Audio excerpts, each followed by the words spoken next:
Thank you very much, ma'am. President Mr. Raju Iyer, Mr. Balwinder Singh, Mr. Sharma, Mr. Basu.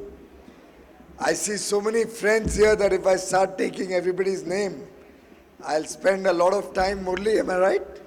Mr. Vadva, Mukesh, I see so many of my old colleagues over here that it feels like I've come back home. And I thank you for giving me this opportunity to recognize the talent and the contribution of our professional colleagues, all our cost and management accountants who have done the profession proud, who have done the nation proud, and without whom I don't think any business could successfully report profits. Because if we go wrong in costing, I can imagine what would happen to companies in the future. I myself got little late coming in, not little, actually quite late coming in here, and I seek your sincerest apologies. But I was with the export promotion councils who had come from all over the country to meet me. And we were in the process of setting our targets for the current year. I'm sure you're all aware that we've achieved the highest ever export, 420 billion now. You know, the numbers keep trickling in from non-computerized entities. $420 billion of merchandise exports, $250 billion of service exports, 670 and never before feat under the guidance, under the inspiration of Prime Minister Modi. And truly he led from the front. When we were setting the targets, he was involved, he was guiding us through the process.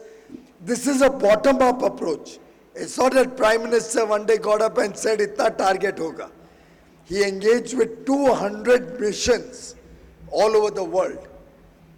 And now we're doing that same process again. Last week I engaged with 10 major missions. As soon as I go from here, 7:30, I'm having a VC with 10 of the largest missions who are our export destination countries. And this process will go on. We'll get feedback from all over the world. I've just finished my second round of consultations with the export promotion councils. The enthusiasm is infectious. It's truly great. Everybody is very charged up. And I do believe that we'll be able to once again set new benchmarks, new records in export. But again, all of it will be possible with your support. You do your costing right. Don't overcost your products and make them uncompetitive in the world. Be very careful how you are managing your fixed costs and your marginal costs. We all recognize that scale and capacity utilization will make all the difference. And I think export is one market which is an icing on the top of a large domestic market. We have 135 crore aspirational Indians looking for prosperity, looking for a better quality of life in the future. And therefore we present a large market opportunity. But ultimately our exports add to that opportunity, add to the ability of each one of us to expand our markets. And we all know that the more we expand our market, the better our costing will be. We'll recover fixed costs over a much wider base. I mean, I don't know, I'm getting down to elementary costing from my chartered accountancy days. But if we start loading costs to our export products, and if we start doing, literally start doing marginal costs on the other, costing on the other hand, it can make a world of difference to our cost competitiveness, our ability to increase our exports, and frankly, our ability to A, recover our fixed costs, and B, start reporting profits. It's a no-brainer. I think you are the guys who are going to make exports happen. You are the distinguished professionals who can actually guide our exporters to help them look at much larger engagement with the rest of the world. And therefore, in some sense, I'd like to suggest that you become my ambassadors and you become my marketeers. And I have no doubt, given the strong professional ethics that you follow, I was just, while lighting the lamp, remembering the motto of ICMA, which you had shared with me when I last came for your program with Chandar Vatwa ji. आपने ही मुझे invite किया था. Tamso ma Jyotirgmaya. And believe me, there is light. There's light in everybody's life, which we have to share and take to other people, the less privileged, the marginalized sections of society who have not yet got a chance to acquire the high quality education or professional qualifications that all of you in this room have been privileged to get. I think we owe it to them that we take light into their lives. We give them a better future. And our work as professionals will attract investments into India, will create new jobs and employment for our young boys and girls passing out of college or school, becoming professionals. And therefore, our job as professionals becomes even more important. I know you are the world's second largest body of cost and management accountants, probably with over 85,000 members, if I'm not mistaken. 90 plus now. I mean, the meter is ticking. अभी इसी speed पे मेरे export बढ़ाने का भी काम करना. But export is one element. Why I'm focusing on that is because that's something which is in addition to whatever we already have. And therefore, as much as we grow in that, it'll add to economic activity, it'll add to jobs, it'll add to consumption, it'll provide new purchasing power to our future generations. And it's in an earlier program this afternoon, I used the phrase, and it was not planned, but I just came to my mind, that we've often heard about the vicious circle. I think exports is the virtuous circle that we have to focus on. It's a virtuous circle of prosperity that exports provides us. And why do I call it a virtuous circle? We already have a large Indian market which we are all by and large working to meet. Anything we add on the export front is adding to our economic activity. When we add to our economic activity, look at what all we are doing. A, we earn precious foreign exchange, which will help us balance our import requirements, our foreign currency requirements, in addition to, of course, investments, in addition to large remittances that over 3 crore Indians all over the world send to India. But we still have a shortfall. The more we increase exports, our foreign currency earnings increase, our reserves increase, the stability of the Indian economy becomes better. Our foreign currency reserves help us to save from depreciation of the rupee. If we can save our currency from depreciating, we can reduce interest rates, we can reduce the impact of inflation on our society. Because after all, we have a large number of products that we are importing, be it crude oil, be it edible oils, be it a large number of raw materials and intermediates, equipment, modern technology.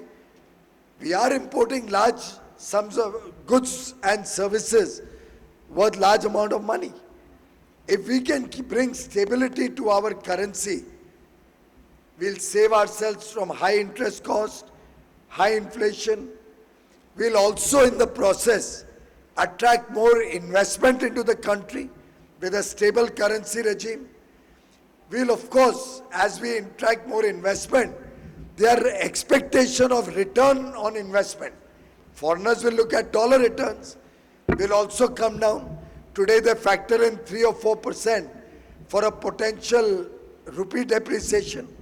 In fact, our rupee in the earlier days, prior to 2014, used to vacillate up and down quite significantly. Therefore, very often investors would factor in even more than 4%. After all, forward cover आप लोग लेते होंगे, कहाँ 6%, 7% तक forward cover होता था पहले, hedging costs. अब वो भी घट गया है. अगर करेंसी और स्टेबल होगी तो वो और घटेगा. जैसे ही वो घटता है, ये आर्ग्यूमेंट कि एक्सपोर्ट कंपेटिटिव बनाने के लिए रुपी डेप्रिशिएट करना, मैं उसके घोर विरोध में हूं. I think that's a very flawed argument. It may help one or two sectors, but I'd rather lose those one or two sectors.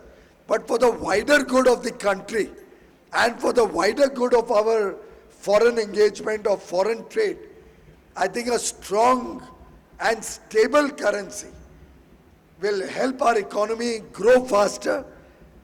It will help also, as we increase our exports, create new jobs, new employment, new work for professionals also. And as we expand this economic activity and our people earn more income, more people get formal or informal jobs or employment or work opportunity, their purchasing power increases. As their purchasing power increases, the demand for goods and services goes up. As that demand goes up, we need more investment, we need more production, your fixed cost gets covered better, and therefore it's a whole virtuous cycle which a cost and management accountant will understand better than anybody else. And therefore I appeal to you, as true nationalists, people who are serving India, serving our beloved nation, are contributing to economic growth, are contributing to well-organized businesses making profits. I appeal to you that get the understanding of costing deeply ingrained in every business person, in every young entrepreneur, in every startup, so that we can look at expanding our business horizons, we can look at greater ambitions in going forward, we can aspire for bigger growth and better opportunities for our professionals. And I remember when I was just starting out, when I was a child, I started my first business activity when I was about 17. And one of the first lessons that my father taught me was that every activity should be calculated or brought down in terms of its economic cost or in terms of a value proposition. If every activity that we do has a cost associated with it, and that cost could be a value, could be a liability, could be a debit, could be a credit, both. In my coming year has a cost associated with it. But that's a value. It's not a negative cost. It's a positive value accretion. That I get to meet so many friends. I get to hopefully convey a message to all of you. Apart from rewarding the awardees today and hopefully encouraging them to do better. So there's a value proposition to this. Similarly, every activity we are doing has a value proposition. And if that message can go deep into our people, into our businesses, into our young boys and girls as they grow up, if we can all understand, don't make money the end of life. I mean, everything should not be about money, but everything should be about value.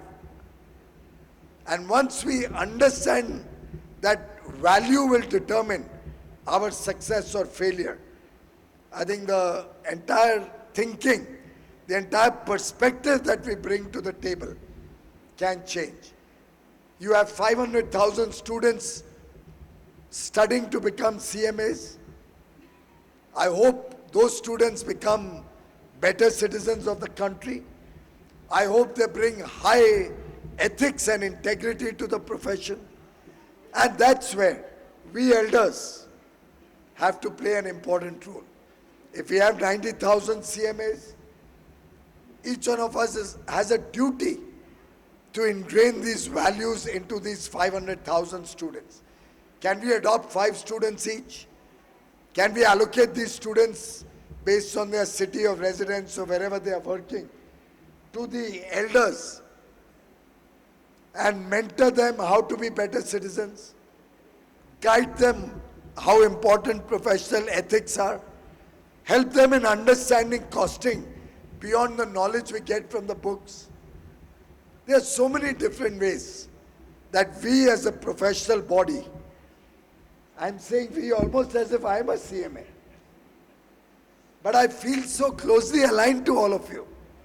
I feel so closely connected to all of you that I'm dare saying that we all are in it together. And if we work with that spirit, we work with that self-confidence that our profession is not just merely about costing or management accounting, it's about nation building. It's about preparing our next generation. It's about adding value to businesses. It's about bringing about a consciousness of all the debits in our businesses, bringing about a consciousness about waste, bringing about a consciousness about sustainability, a consciousness about quality. There cannot be anything more costly than quality, in my humble opinion. Quality is the cheapest thing going. And if we all recognize these, and if we can all take this message to the 590,000 people associated with our Institute of Cost Accountants of India, I think the world is our stage. We can aspire to play an increasingly important role in the whole world as India progresses towards becoming a developed country, truly becoming one of the top 2 or 3 economies of the world, and finding our rightful place in the Committee of Nations, working for a better future for every child born in this country, working for the prosperity of 135 crore Indians. I invite all of you in this journey to work hand in hand with all stakeholders, government included. Let's all take one step ahead in this journey. And as the Prime Minister says, when each one of us takes one step, it's 135 crore steps towards prosperity. Thank you. Thank you very much, Honorable Minister, sir, for inspiring everyone for the responsive and the responsible role which the fraternity has towards nation building, towards future generation, towards the people and planet. Thank you for that true value addition to the entire fraternity, to their thoughts and to their vision. Thank you. And as we